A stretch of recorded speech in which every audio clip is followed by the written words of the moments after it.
We're at the cusp, really an inflection point for saline lakes where they could go either way. We could choose right now to save these systems and to provide them enough water, or if we keep going how things are, then it's very likely that they're going to be majorly disappearing or degraded in the near future. And that could really spell bad things for phalarope populations. In this particular story of an endangered species is not that they've already crashed and are already going extinct, but that the habitat is really endangered. My name is Ryan Carle, and I'm the science director at the nonprofit Oikonos Ecosystem Knowledge. I study water birds in other places, so it was a natural fit to come and study water birds here, and I saw that there was a major gap in our understanding. I was born in this region and grew up next to Mono Lake in the town here. And my parents were the state park rangers at the Mono Lake Tufa State Reserve. My first memories of phalaropes were like swimming in the lake and floating with them and being like, I wonder if I could grab one. They get just close enough for you to not be able to grab them, but you feel like you could. I've gotten to know them more thoroughly researching them. They're flying 5,000 miles on their journey, but they only weigh, the size of a couple AA batteries. They're just a really beautiful embodiment of the Salt Lake ecosystems. My name is Nora Livingston. I'm an ecologist for Oikonos Ecosystem Knowledge here at Mono Lake on the Mono Lake Phalarope Project. I first came to Mono Lake when I was 18. I took a summer internship at the Mono Lake Committee, and all I had known when I was looking for summer jobs, I had just finished my first year of college, was that I wanted to be outside. And then this internship popped up, and it ended up being the most amazing way to meet this lake. The research that we've been doing on phalaropes at Mono Lake and throughout the whole hemisphere is fairly revolutionary for this species. People had studied Salt Lake birds pretty thoroughly, and there was basically like nothing had happened for about 30 years before we started doing work here. And in those 30 years, a lot had happened to the lakes. What we're doing to salt lakes is we're taking fresh water from the lakes before it gets to the lakes.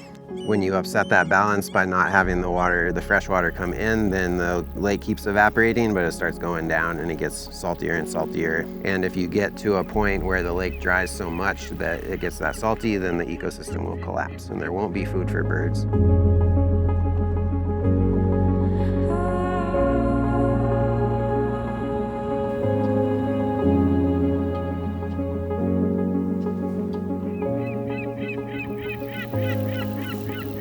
Not to mention you'll have, dust playas and a dry lake bed causing human health problems with dust. All these things are going on, but there was no data about birds like phalaropes, so it actually aligned quite nicely with the timing where we started our phalarope work, not quite realizing it would be such a compelling and interesting and urgent story as the Salt Lake habitat was reaching this sort of point of crisis right as we began this work. When we go out on the boat to do the phalarope surveys, we get the really unique experience of being out there at dawn, watching the sunrise. It's this silent atmosphere, it's a silent environment. We have about 55 points around the lake and go to each one and stand up and scan around for phalaropes. It's really hard to do. We have to count them out to a certain distance, 400 meters. This allows us to count as many phalaropes as we can on the lake in a controlled, repeatable way.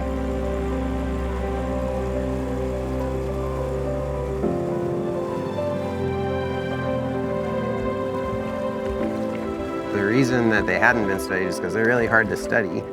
After many years of planning and trying to catch phalaropes and put tags on them that would help us see where they go and how long it takes them, we are finally getting some really exciting results.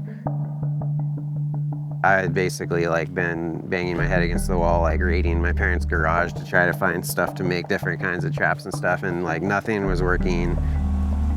We tried chasing them around during the day, with the boat and the hand net, but that didn't actually work in practice.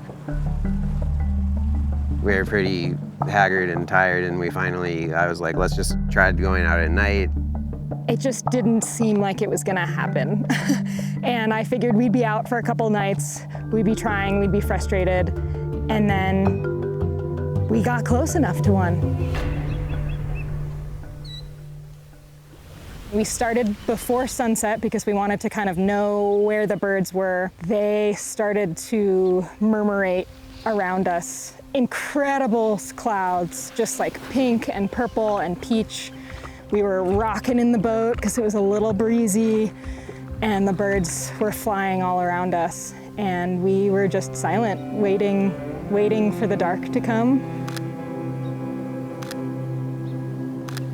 It really set the tone for the trapping session, where we got to reflect on what was so amazing about these birds to us. And there's nothing like being in a boat while thousands of phalaropes are swooping around you in their silent flock.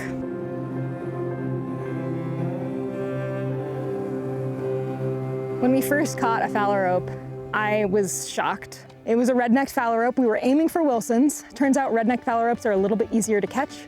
And it was sitting on the water longer. I had my spotlight on it, and Katie, our netter, was just adept. She just went, shoo, got it up. We were all like, oh my God, wait, we got one, we got one. But we had to just get into bird protector mode, bander mode. We got the little band on the bird. We put the little transmitter on the bird. And we ended up catching 10 over 2 nights, I think. Those Wilson's phalaropes that we tagged were some of the first that have ever been tagged at Mono Lake. I just didn't expect it to happen. And now we have all of this data.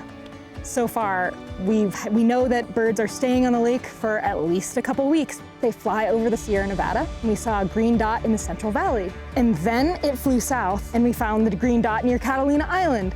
And now that one has gone out to the Salton Sea, so it's come back inland. It went out to the ocean and came back inland. This was a red-necked phalarope. We had no idea that they would do that. We thought they would just leave here and go straight to their wintering grounds. We can look every day and see what happened, and finally seeing those maps of the phalaropes moving and seeing new information that we didn't know before about them is extremely satisfying.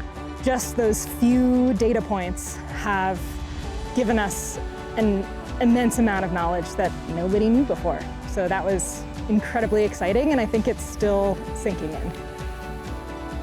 The amount of research that has happened in the last 7 years since we sort of started this effort is really inspiring. Tracy Aviary's support for this research has been really a critical piece of the funding that has made this happen. Tracy Aviary has supported Oikonos's work for multiple years and has really helped us get all of this research rolling from the sort of experimental stage. Tracy Aviary's support was always there at times when we needed it.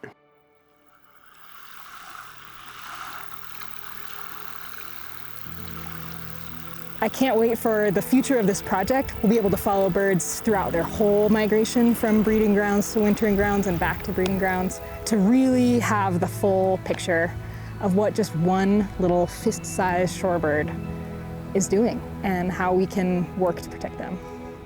What gives me the most hope is seeing how much people care and knowing how many good people are trying their hardest to make a difference for these places. There is change that we can make to protect saline lakes, and the more we protect places like Mono Lake, the more people can have their eyes opened to what is truly important about living on this planet, and that's living with this planet.